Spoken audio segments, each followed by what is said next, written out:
নারায়ে তাকবীর, আল্লাহু আকবার। সম্মানিত সিলেটবাসী, আসসালামু আলাইকুম ওয়া রাহমাতুল্লাহ। হযরত মাওলানা দেলোয়ার হোসেন সাইদী রহমাতুল্লাহি আলাইহির স্মৃতি বিজড়িত আঞ্জুমানে খেদমতে কুরআনের উদ্যোগে আগামী 9, 10 ও 11 জানুয়ারি রোজ বৃহস্পতি, শুক্র ও শনিবার ঐতিহাসিক এমসি কলেজ মাঠে ঐতিহাসিক তাফসিরুল কোরআন মাহফিলের আয়োজন করা হয়েছে।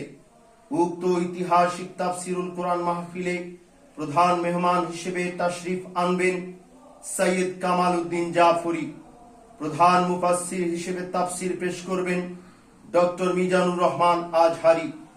আরো তাফসির পেশ করবেন পীরজাদা কামরুল ইসলাম সাইদ আনসারি, মুফতি আমির হামজা, মাওলানা সাদিকুর রহমান আজহারি, মাওলানা আব্দুল্লাহ আল আমিন। উক্ত ঐতিহাসিক তাফসিরুল কোরআন মাহফিলে দলে দলে যোগ দিন। ঐতিহাসিক এমসি কলেজ মাঠের তাফসিরুল কোরআন মাহফিলে দলে দলে যোগ দিন।